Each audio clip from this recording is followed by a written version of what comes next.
Chains rattle broken, now we rise. Flag in my hand, stars burn the skies. Truth ain't dead, though the liars try. They scream loud, but the words all die. Guys watching hands, raise to the throne. Freedom ain't free, blood built this home. Continue freedom, keep it alive. Red, white, blue, we bleed to survive. Continue freedom, keep it alive. Land of the free, ain't bending the knee. Truth in my veins, it's all I see. Patriots roar, no fear in the fight. Continue freedom, stand in the light.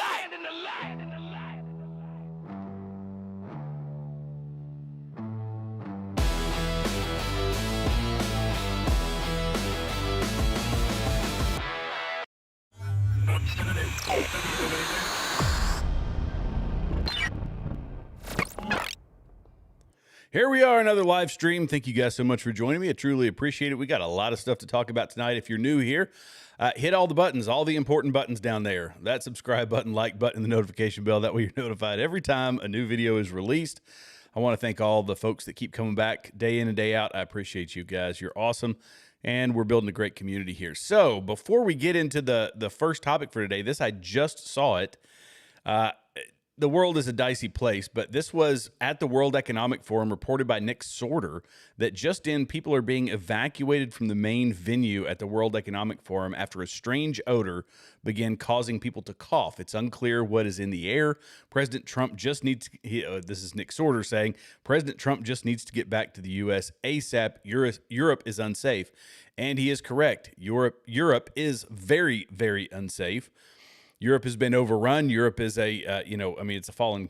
A lot of those countries in Europe are fallen nations. They've turned themselves over to people that are not of that country. This is what open borders do, and this is what the World Economic Forum wants. It's the whole globalist movement wrapped up together in one place. But what's interesting about Donald Trump and Scott Bessent, those are the two people I'm going to talk about tonight. They were absolutely roasting these people, and it was wonderful. I truly enjoyed it. But let's talk about Greenland first. So apparently, according to Donald Trump, and he's kind of vague, so we're going to listen to it, and I want your guys' thoughts down in the chat. Hit me up about this. Let's listen to what he says about the deal. I've got two clips to play on this. Here we go. Of a deal. I think it's going to be a very good deal for the United States, also for them.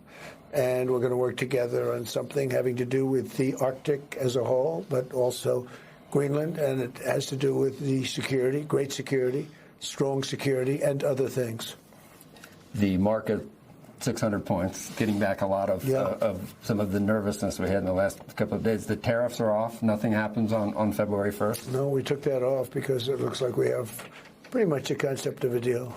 A deal of ownership, a deal... Well, it's a little bit complex, but we'll explain it down the line.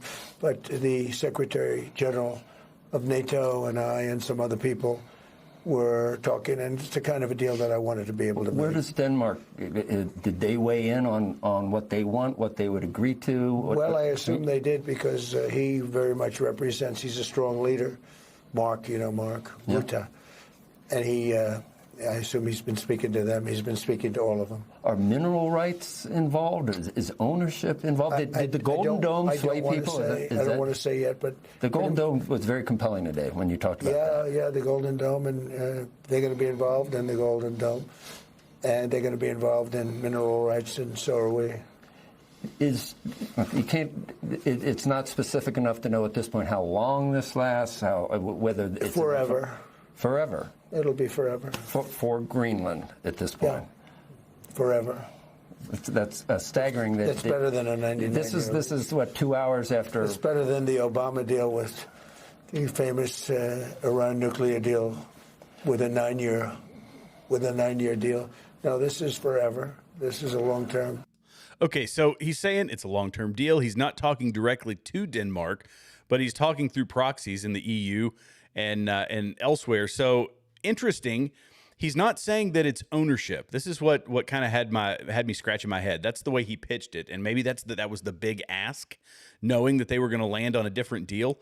But Fox News posted this clip, and it was kind of behind the scenes. It was shot with a cell phone. It was very shaky, but he goes into a little more detail, and you can hear him. He's not trying to give away too much of this whole mess. But here, let's listen to it and see what he says. It's a deal that people jumped at. Really fantastic for the USA. Gets everything we wanted, including especially real national security and international security. How so? Can you give us some details, please? Well, the deal is going to be put out pretty soon. We'll see. It's right now a little bit in progress, but pretty far along. It gets us everything we needed to get. Will the U.S. still get Greenland? Will the U.S. still get Greenland, sir? Say that convinced you. Say it? What did Mark Rutte said? Well, he's a great leader. I think he's fantastic. The Secretary General was representing the other side, which is really us too, because, very important member of NATO. I've done a lot for NATO. And it's really nice. I mean, it's a deal that everybody's very happy with. Sir, how many Does it still include the United States having ownership of Greenland like you said you wanted? It's a long-term deal. It's the ultimate long-term deal. I think it puts everybody in a really good position, especially as it pertains to security and minerals and other minerals. Sir, how important is it for your legacy? Have you already spoken to other European leaders? Have you already spoken to other European leaders? Yes, I have. How long will the deal be, Mr. President?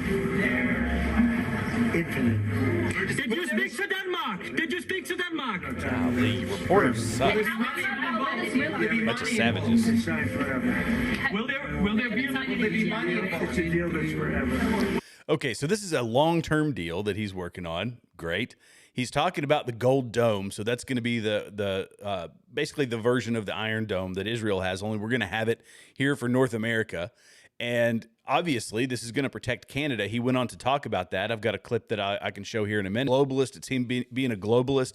But what he proceeded to do at the World Economic Forum, of all the footage that I've seen, and again, his speech was about an hour and a half long. I'm part of the way through it. I'll finish watching the rest of it. I was pulling clips because, I mean, it was good. He's a little slow these days, and I say just in his delivery. His speeches, it's not the forum for him to give his fiery speeches. But nonetheless, a lot of these clips have been pulled and diced up, and they give us a whole lot of data. So this is about the long-term security of the United States. It's also about mineral rights, which rare earth elements is a key component for electronic manufacturing, for the industrial sector. All of this is very, very important. And Greenland has been kind of an untapped resource to a certain degree because it is such a hostile environment, because it's so hard to get to those minerals. But if you open it up to the security of the true security of the United States, and you have a long-term deal with them, the people are going to see prosperity, the country's going to see prosperity, and they're not going to have these overlords half a world away, running this country of 60,000 people. Yeah, this is a win-win for them. And while they played, there was one small protest. It was like 30 people that didn't want it to happen. The bulk of the footage that you can find online is people that are whooping and hollering, doing cheetah flips because Donald Trump says, yes, Greenland's going to become part of America. That doesn't sound like it's 100% accurate, because he's kind of walking softly with this deal. It's interesting, but he's throwing it out here too, I think, because if he gets it out in the ether, if he gets it out into the online commentary that yes, we have a deal, Denmark is the one that's going to be backing away, and Denmark is going to take heat when the deal doesn't go through. Denmark is going to look weak, or Denmark is going to look whatever. So he's leveraging his position as the leader of the free world to make this deal happen. And I'm honestly, I'm for it. I'm not an expansionist type person, but I think it's it's our hemisphere. It's similar to Venezuela. I was terribly worried about Venezuela and what was going to happen there. But it was pop in, pop out. We got it done. We removed a narco-terrorist, and things are fine. Now Greenland is the next domino that's going to fall, and that is definitely pertinent to our security, because the Arctic is it's a very strategic waterway when you want to talk about the Russian subs and all the things that have been trafficked through that area. But I reported it, or I talked about it a couple of days ago, and they were, yeah, Tristan asked over on Rumble. Sorry, I'm going to take a brief pause here. Over on Rumble, what's the Golden Dome? Missile defense? Yes. It's the same version of missile defense that Israel has. It's the Iron Dome, only it's the one that we would have for the U.S. And just by sheer land mass, that's a monstrous undertaking, and I'm assuming that's why he's pushing for this $1.5 trillion defense spending bill, which I'm not necessarily for upping it that much. This is a problem. The pumping the money into the military-industrial complex when there's fraud, waste, and abuse. We think it's bad in Minneapolis, and we think it's bad in these other states, Washington and California, Chicago, Maryland. In Baltimore and places like that, we think it's bad there. Go to the military-industrial complex and look at the massive amount of spending and fraud, waste, and abuse that goes on. There, it's there. I've seen some of it on a very small level when I was in the service. We've got to fix that. That is something that absolutely has to be fixed. But nonetheless, this is what he's pushing for. So, for those that want to say that he's a globalist or whatever, he's not, because he was sticking it to him. And I'm going to play a couple of clips. He started going after Canada because Canada is a component of this Greenland deal, because Canada is going to get the benefits of the defense system that is going to be there if Donald Trump has his way. And let's see. Here we go. Let's play this one. For national and international security, and to keep our very energetic and dangerous potential enemies at bay, is this land on which we're going to build the greatest golden dome ever built. We're building a golden dome that's going to, just by its very nature, going to be defending Canada. Canada gets a lot of freebies from us, by the way. They should be grateful also, but they're not. I watched your Prime Minister yesterday. He wasn't so grateful. But they should be grateful to us. Canada lives because of the United States. Remember that, Mark, the next time you make your statements. What we did for Israel was amazing, but that's nothing compared to what we have planned for the United States, Canada, and the rest of the world. We are going to build a dome like no other. We did it for Israel. So he's saying, look, what we did for Israel, it's nothing. And it will have to be massively, massively different, because Israel is the size of New Jersey. New Jersey, obviously one of the smaller states in the Union, and compare that to the U.S., Canada, all that, it's going to be a monstrous undertaking. But we've got natural defenses. That's a component of it. We are surrounded by ocean. We've got Mexico to our south, which has, if they were doing their job, it would be more secure, but we've let the insider threats, that's our biggest threat right now, but we are surrounded by ocean. We're surrounded by a huge landmass in Canada, and protecting all of that is important. I mean, the threat of nuclear weapons, hypersonic missiles, all of these things, it is a very real threat. And this is leaning forward for the potential threats that the U.S. is facing, that North America is facing in an increasingly hostile world. So he went after Canada, and he basically said, hey, remember, you wouldn't be here if it wasn't for us, Canada. You wouldn't be safe if it wasn't for us. Now, bouncing back briefly, I shouldn't have put it that way, to Greenland. We never asked for anything. He says we are not going to use military force. So this was another thing, another talking point of the left, is that he's going to invade Greenland. What are you going to do? Invade Greenland? No. In fact, he says that's off the table. Are you here? Yes, he's here. Hello, Mark. We never asked for anything, and we never got anything. We probably won't get anything unless I decide to use excessive strength and force, where we would be, frankly, unstoppable. But I won't do that. Okay? Now everyone's saying, oh, good. That's probably the biggest statement I made, because people thought I would use force. I don't have to use force. I don't want to use force. I won't use force.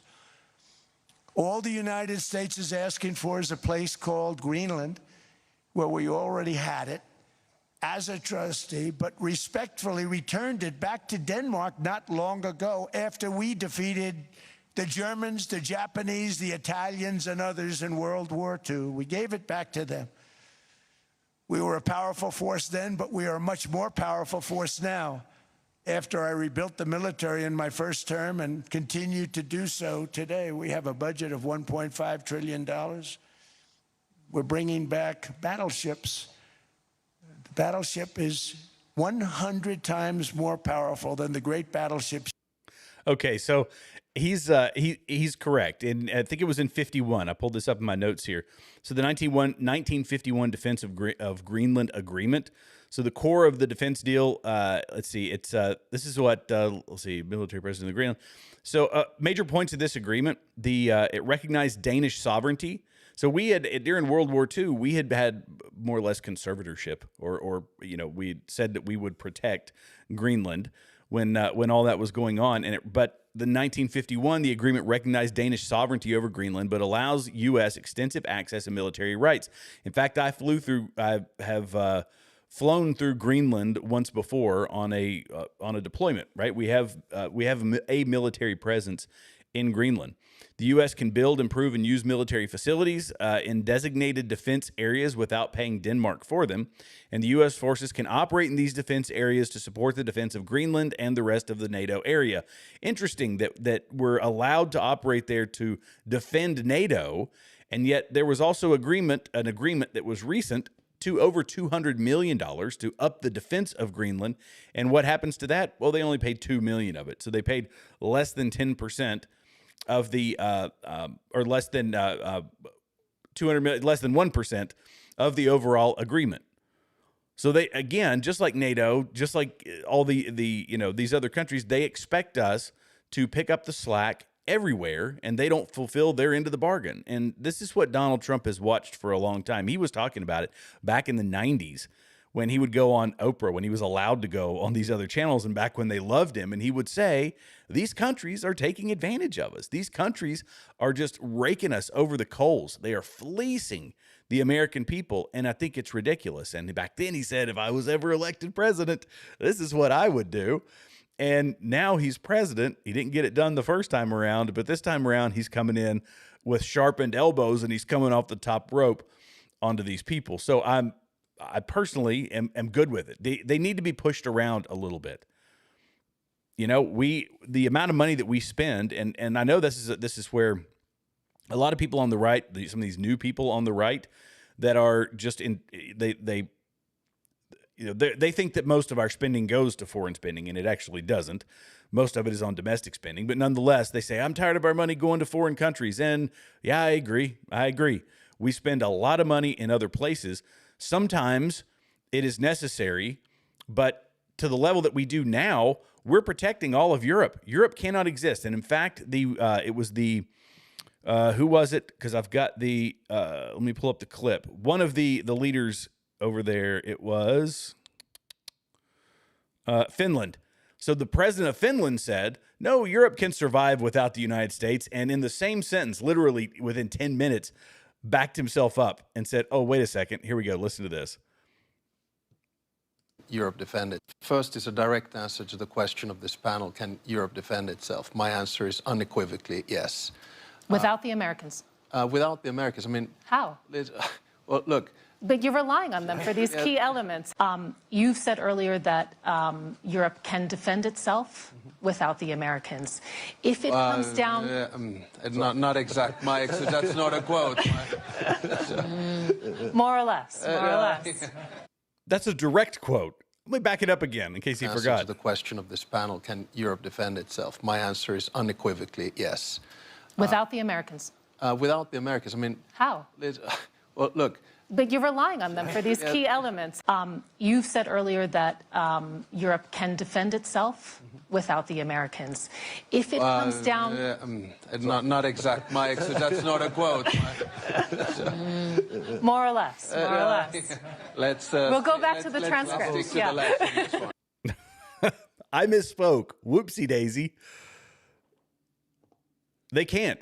Right now, they are so reliant on us. And so if they want our protection... You got to pay. La-di-da-di, everybody. Nothing comes free in this world, but that's been their experience for my lifetime. and what we're spending in these other countries. So let's see. That was Greenland. He talked about it's kind of, I guess you would say it's not a threat, but he has finally come out and said, hey, you know what happened in Venezuela? This is something that, based on like China, right? We talked about that before, that China had given them their missile defense system. China had given them all of these resources to help defend Venezuela, and none of it worked. And Trump is basically confirming to the world now. We saw it in a transcript from a Venezuelan security guard. He just confirmed it in front of all the world leaders, all the globalists and everybody else. This is what Donald Trump said to him. So now our country and the world face much greater risks than it did ever before because of missiles, because of nuclear, because of weapons of warfare that I can't even talk about. 2 weeks ago, they saw weapons that nobody ever heard of. They weren't able to fire one shot at us. They said, what happened? Everything was discombobulated. They said, we've got them in our sights. Press the trigger, and nothing happened. No anti-aircraft missiles went up. There was one that went up about 30 feet and crashed down right next to the people that sent it. They said, what the hell is going on? Those defensive systems were made by Russia and by China. So they're going to go back to the drawing boards, I guess. That to me is it's not a veiled threat, but it's him saying, oh, China thought they had a one-up. They had something up on the U.S. Megatron, look at what happened in Venezuela. All of your equipment that you sent down there, it didn't work. They pulled the trigger, they pressed the button, and nothing happened. And a lot of people will speculate on what this technology is. I can tell you, I mean, obviously I can't, I was never high level in the military, but what the civilian world thinks they have, I mean, we're all pretty clear that they have far more than that, that it's a much bigger thing, right? Or that they have access to a lot more technology. And what they were using there, it's for Trump to come out and publicly say, yeah, we were using technology people have never seen before. It makes me think that he got in here and he found out what we actually have in our hip pocket. And that was a test bed. That was a test run for things that could be used against the Chinese equipment. Now, yeah, we know that if you look at Chinese equipment now, you can see photos online. I didn't pull any up for the live stream, but you can see that their jets, their helicopters, their trucks, their tanks, everything is copied from the U.S. because why innovate? We spend trillions and trillions of dollars innovating, and we have companies developing new technology all the time, and China just takes the easy route out and they just steal it.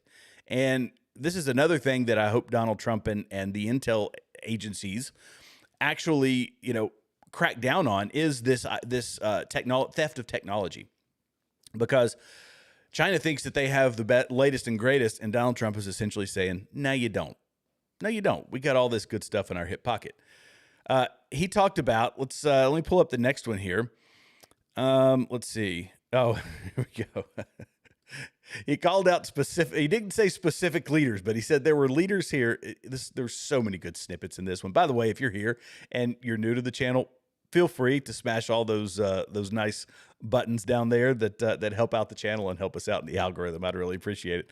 So here we go. Listen to this.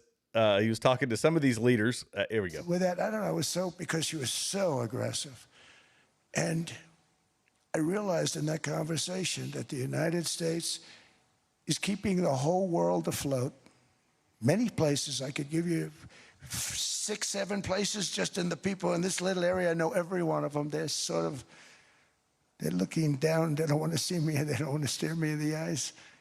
But they're taking advantage of, everybody took advantage of the United States. But I've been very fair, and I gave them a tariff, and but I realized that without us, it's not Switzerland anymore. Without us, it's not any of the countries that are represented here. And we want to work with the countries. Now, these are all clips that pertain to European leadership, to us paying an arm and a leg, pumping all of our money and all of our resources into protecting Europe. What about the people here at home? Donald Trump called out the globalists. This is something that I've talked about with State Street, BlackRock, Vanguard, these elites that have made housing unaffordable, that have been buying up residential homes and properties in order to turn everybody into renters. This is a key component of the World Economic Forum. They told us this, right? That you will own nothing and you will be happy. You will own nothing, friends, and you will be happy. We'll take care of everything. Listen to what Donald Trump said. Always been a symbol of health and vigor of American society, but that goal fell out of reach for millions and millions of people in the Biden era because interest rates went up so high. Today, I'm taking action to bring back this bedrock of the American dream. In recent years, Wall Street giants and institutional investment firms, many of you are here, many of you are good friends of mine, many of you are supporters. Sorry to do this, Joe, I'm so sorry. But you've driven up housing prices by purchasing hundreds of thousands of single-family homes, and it's been a great investment for them. Often as much as 10% of houses on the market. The crazy thing is a person can't get depreciation on a house, but when a corporation buys it, they get depreciation. Okay, that's something we're going to have to think about, too. I don't know if too many people think about that. You buy a corporation, they buy 500 houses. They buy hundreds of thousands. They buy 500 houses. They can take depreciation. A person sweats and works and buys one house, they can't. But homes are built for people, not for corporations, and America will not become a nation of renters. We're not going to do that. That's why I have signed an executive order banning large institutional investors from buying single-family homes. It's just not fair to the public. They're not able to buy a house. And I'm calling on Congress to pass that ban into permanent law, and I think they will. That is huge. I talked about this in my state of Tennessee, that there was the sale of one real estate firm. And so it was, I always do this when a bigger organization is bought or sold. A lot of that information is public record, or you can find who bought it, and then you can find the shareholders of that company. And it's like it's just, right after the other. It is this company. Who are the major shareholders? State Street, BlackRock, Vanguard. Oh, then this company, State Street, BlackRock, Vanguard. They make the money coming and going, and they are the ones going in. And when during the housing boom, they were saying that we'll pay 20% over asking price, no inspection, all cash, and buying up residential areas because it's for them it's a good portfolio move, I guess. But for we the people. For the American people, we're not able to buy homes because it is far too expensive. And they're driving up the prices, especially in popular states like Tennessee and Florida and areas like that. It's their MO. This is part of their strategy. Turn the American people into renters, and Donald Trump is saying, no, we can't do that. We're not going to allow that. Now, whether all this comes to fruition, this is what he's saying. And in action, we'll see over the next year or so how much of this he's able to actually get pushed through. But that right there was a shot across the bow to Alex Soros and the like. The Klaus Schwabs of the world have been talking about that forever. And the younger generation of sycophants like Alex Soros, they're the ones that are going to be carrying it on. And Scott Bessent had some words for Alex Soros. It was really funny. I like Scott Bessent more and more the more I listen to him talk.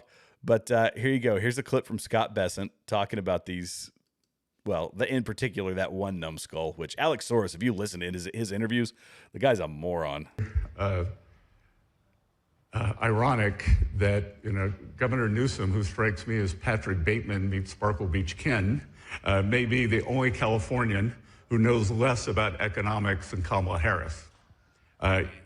He's here this week with his billionaire sugar daddy, Alex Soros, and Davos is a perfect place for a man who, when everyone else was on lockdown, when he was having people arrested for going to church, he was having $1,000 a night meals at the French Laundry, and I'm sure the California people won't forget that.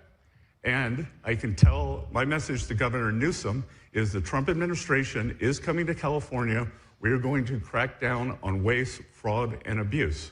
And I was told he was asked to give a speech on his signature policies, but he's not speaking because what have his economic policies brought?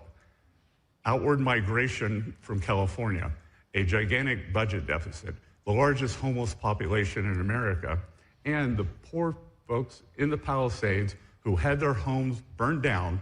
He is here hobnobbing with the global elite while his California citizens are still homeless. Shame on him. He is too smug, too self-absorbed, and too economically illiterate to know anything. Thank you very much. Let me know if you need any further clarification. He did not hold back. He's right. You know, does Gavin Newsom care about the people in his state? No. Gavin Newsom, he's at the World Economic Forum to rub elbows with the rich and famous. That's what he's there to do. Gavin Newsom hasn't been successful at anything in politics, anything. He's another Democrat wrecking their state, and for whatever reason, people continue to vote for them. Blows my mind, but they do it. They do it. It's the self-fulfilling, or not the self-fulfilling prophecy, but it's you know, more or less suicide by ballot box. And this is why people are fleeing the states. They're like, I can't get out quick enough, because they continue to elect useless people who do not care about their constituents, who care more about the power, more about the influence. Just look at Ilhan Omar. Why did she get in office? What, the country that gave her everything, right? And granted, she's not a governor or anything. But she's an elected representative. She wanted the money and the power. She's on the Nancy Pelosi fast track because she has gone from $50,000 to $30 million in 2 years. Interesting. Does she care about the constituents of her? No, she cares about Somalia. This is what she does. She cares about another country. But people will keep voting for her. They'll keep voting for her. They'll keep voting for Gavin Newsom. They'll keep voting for numbskulls like this one in Virginia. I'm glad I'm out of Virginia, guys. I really am. I was in Virginia for a short period of time. But Abigail Spanberger, after Glenn Youngkin was doing a great job in Virginia, and apparently not good enough, or people were just ticked off that they had a Republican for too long, so they voted in a moderate Democrat, which, let's be honest, guys, does not exist anymore. There's no such thing. A moderate Democrat is it's an oxymoron. Doesn't exist. They're not. They can't. You're no more moderation. It is full bore to the left, socialist, communist. Just the Commonwealth of Virginia. Here we go. Listen to what she did. Spanberger ran for that office as a moderate. But the executive order that she talked about is state and local police not cooperating with ICE to get criminal illegal immigrants. There's also a list of, now the Democrats control the legislature, that a number of bills that have been put forward. You can't read it here, but let me just go through it. Sales tax on Uber Eats, Amazon. Sales tax on admissions to a variety of businesses. Create 2 new higher tax brackets. 10% tax bracket for anyone making over $1 million. 3.8 investment tax. Raise the hotel tax. New personal property tax on landscaping equipment. Ban gas-powered leaf blowers. Guarantee illegal aliens free education. Make it illegal to approach somebody at an abortion clinic. Extend the time absentee ballots can be received after Election Day. Allow people to cast their votes electronically through the internet. Expand ranked choice voting. Extend the deadline for ballot curing. Redact the addresses of political candidates from FOIAs. Add Virginia to the National Popular Vote Compact. Make it illegal to hand count ballots. $500 sales tax on firearm suppressors. Assault weapons and large capacity magazine ban. 11% sales tax on all firearms and ammunition. Prohibit outdoor shooting of a firearm less than 5 acres. Lower the criminal penalties for robbery. Ban the arrest of illegal aliens in courthouses. Remove mandatory minimum sentences. Allow localities to install speed cameras. And replace Columbus Day with Indigenous Peoples Day. Wow. So elections have consequences, Josh. What a spectacular reminder that we no longer live in an era where there's an existence of a moderate Democrat. I think for the last 6 months, for those of us who pointed out that the Mamdanis of the world had taken over the Democratic Party, we were assured, no, that's not the new face of the Democratic Party. It's people like moderates, Abigail Spanberger. I mean, she's there for a cup of coffee, and all of a sudden we have a communist manifesto out in front of us. This is going fast and furious, but it is how Democrats govern. Regardless of what they say, even in a state, a purple state like Virginia, Youngkin didn't govern as a right-wing lunatic. She's trying to take it so far left, it's almost unrecognizable. This is basically a governor getting elected and saying, all right, I love California. You know, I vacation there. It's fantastic. How quickly can I turn Virginia into California? You know, I mean, goodness gracious, like immediately upon being elected. And this is what she's doing. Oh, it's remarkable. Absolutely remarkable. And again, this is for people on the left. If you are a moderate and you're voting Democrat, this is what you can expect. There's a stranglehold on, you know, the Democrat Party is in a stranglehold by their most radical members. The most radical members of the Democrat Party are the ones that control the Democrat Party. They are the loudest. They have the biggest presence on social media. So the moderates have to bend to them, and they will, because they are spineless and because they don't really, you know, what's another bill, right? What's another law? They're not really concerned about liberties and freedoms. They're more concerned about government power and social programs and expanding the welfare state and all of this. So yeah, another bill, another tax, whoop-de-doo. It's just more money in our pocket so that we can get other stuff done.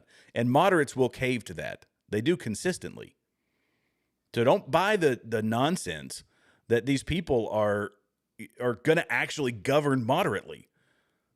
Abigail Spanberger said it, and now she's Gavin Newsom. Now she's Kathy Hochul. Now she is just a left-wing nut job trying to wreck what was a once great state.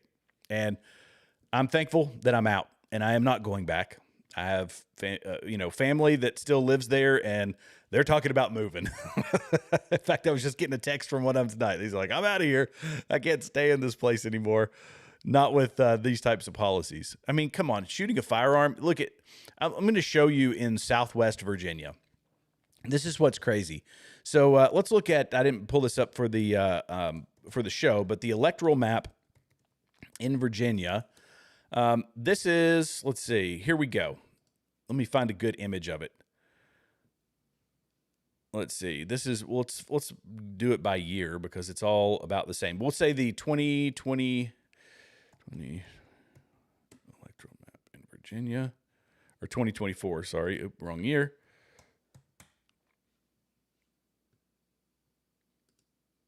All right, let's just save this one here. This is the case in a lot of states. This is why, by the way, in Maryland, I don't know if you guys saw this, they are about to, through redistricting, about to remove their last Republican representative. But this is what you get in Virginia. This is, let's pull that in here, move that around. There we go. Virginia is wildly red, and you get to Virginia Beach, definitely up north towards D.C., and you get into that blue territory, and it's so heavily controlled. But when they say that you can't discharge a firearm on any property less than 5 acres, do you know how many people in that area will not be able? This is a common thing. This is a hobbyist thing. I know it's foreign to people like Daniel from the UK, who, let's see, I don't know where you're from. I think you said the UK, right? So Daniel from the UK might not understand, but firearms it's a component of life in Southwest Virginia. It's a component of life in East Tennessee. All over the country, in rural areas, people have firearms, and a lot of people can't afford more than 5 acres, but they're also butted up against some other massive piece of property, and they can go out there and discharge a firearm. And now they're saying you have a little piece of property next to a big piece of property. You go out there and you're teaching your son handgun safety, and you can get in trouble. You can be arrested. You can lose your right to a firearm. They can confiscate your firearm just for discharging your firearm on your own property. It doesn't sit well with these people. These people vote, when I say these people, everybody west of, from Virginia Beach over, they vote for Donald Trump, with a few exceptions, like around Roanoke and other little blue dots that you see in a sea of red.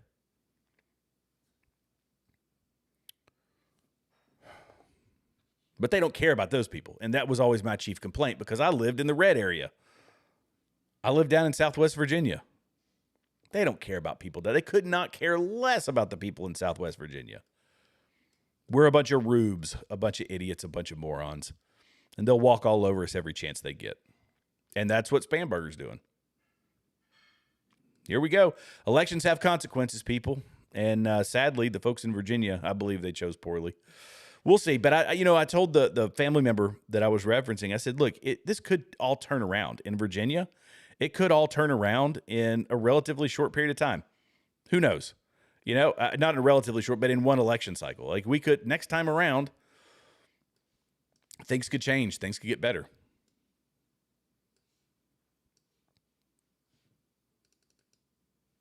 All right. So let's get to some comments here, because I have got to, as you guys know, on Wednesdays, I have 2 live streams. I'll be on a separate live stream tonight. It's Braver Than the Rest. You're more than welcome to hop on and talk to us. But let's get to some of the comments. Daniel was kind of heating up the comments. And if you're new here, by the way, feel free to smash that subscribe button, like button, notification bell. Very helpful for the algorithm. You can hop in the chat, or if you're watching after the fact, feel free to go in and leave some comments. I try to respond to every comment. I read all the comments. If I don't respond, it's because I saw no need in responding. I usually don't respond to the trolls. So feel free to troll if you want to. Europe doesn't need to survive. The hatred that is aimed towards the West is all directed at America. You need Europe's support just as much as they need yours. Too many countries hate the U.S. Who protects Europe? How many military bases do we have in Europe? How many what do they call them? Tactical, or the bombers? Oh my gosh, I'm drawing a blank. Is it it's not tactical fighter wings. How many air bases do we have in Europe that can respond to protect Europe? It expands our reach, but Europe gets to take full advantage. And we spend billions and billions and billions of our dollars, and y'all don't give us anything for it. This is not buddy. Here, I'll do you a solid, and I will send our America's sons and daughters to go live in your country, protect you, keep you safe, and do it for free. That's not the deal anymore. That's the deal that Donald Trump is saying we're going to stop, because it's a bum deal. It's a crappy deal.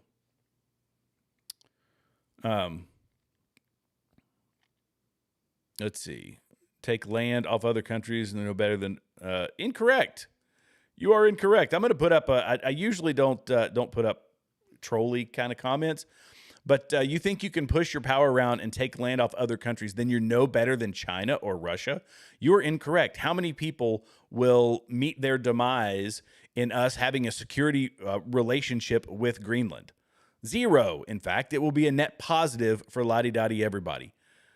We're not. If you're trying to equate Donald Trump negotiating for Greenland to Russia invading Ukraine, then you've lost the plot, mate, to use the UK term. You've lost the plot. Not the same thing at all. At all.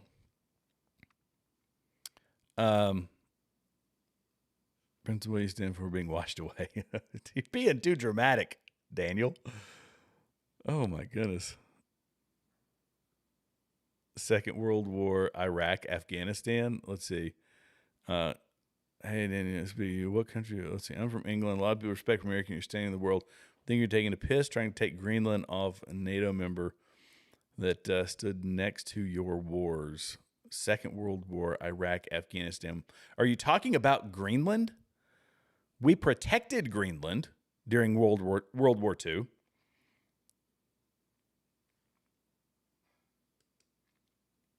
Iraq, Afghanistan, you're talking about the UK and other people? Is that what you're talking about? I came across some UK folks over in, that was in Afghanistan, I think. I think that's where I read. I'd never spent any lengthy time with them. Some of my buddies worked with some French and all of that. Let's see. Oh, you did. And you lost. That's a good one. I'm so glad you said that. You did govern us for a brief period of time. Yes, you did. And then farmers with pitchforks hiding behind trees.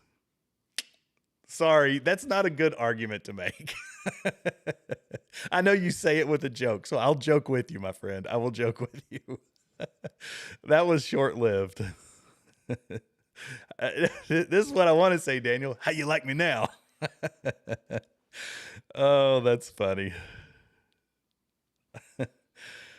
Nothing but love. It's just, I'm just messing with you. Oh, I completely agree with you. The leadership of yours has, but they don't actually speak for your people. We have all had enough of them too. That you guys, look, Daniel, I have to sympathize with the people in the UK. Your leadership and a lot of the leadership in Europe in general has been trash, absolute trash. And so I want to say I feel for you, but honestly, just like I say, whether it's Minnesota or California or New York or wherever, elections have consequences. And if people keep voting for them, doing the same thing over and over and expecting a different result, isn't that what they say is the definition of insanity? Let's see. Denmark can't defend Greenland and has no incentive to. They buy Russian oil. That's the problem. There you go. What's the takeaway? That's another great point. It's just there, right? It's just, I mean, they're not really doing that much with the place.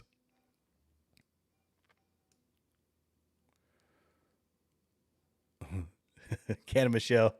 Let's see. What country you're a pugilist in here, Canna Michelle, down in the chat. Let's see.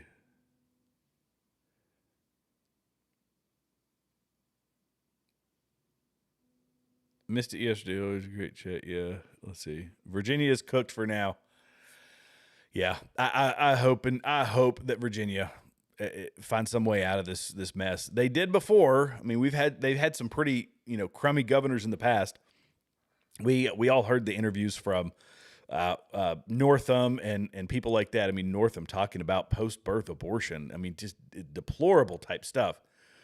And then they got a Youngkin, and why they didn't go with Winsome Sears, I have no idea. I wasn't paying close attention to the Virginia campaign. I live fairly close to Virginia. I'm actually in Tennessee, but I wasn't paying a ton of attention to it, if I'm being honest. And talking to some people after the fact, they were kind of giving me a rundown of the campaign, and they said it was just a horribly run campaign. She should have won. She was a former Marine. She's was the lieutenant governor. Obviously, she did well in that role, but for whatever reason, shoddy campaign, just a shoddy campaign. So maybe things will get bad enough, for let me pull that comment back up. Where was it? I just had the comment. You were the one talking about Virginia. Well, I don't know where it went. But Canna Michelle down in the chat was saying, hey, Virginia. And hopefully, one term, things get bad. This is how it works. People are going to go crawling back to the Republicans and say, we can't take any more of these Democrat policies. But the crazy thing is, Democrats, they're going to Democrat. They have such a huge chunk of their base that is so fiercely loyal. They don't care how much pain they have to go through. Like the politicians in their state could be crushing them with their boot heel on their neck, and they'll say, please, sir, may I have some more? They just keep voting for it. It's really wild. It's really wild. Okay, guys, thank you so much for all the chats. Thank you so much for your support. I truly appreciate it. If you're new to the channel and you are just now checking this out, feel free to smash that subscribe button, like button, and notification bell. It doesn't cost you anything, and it definitely helps this channel. I truly appreciate it, guys. Have a wonderful, wonderful evening. I will see you again tomorrow night, 6:30. Tune in. We've got a lot more stuff to talk about. It should be a fun one. God bless. Have a great evening.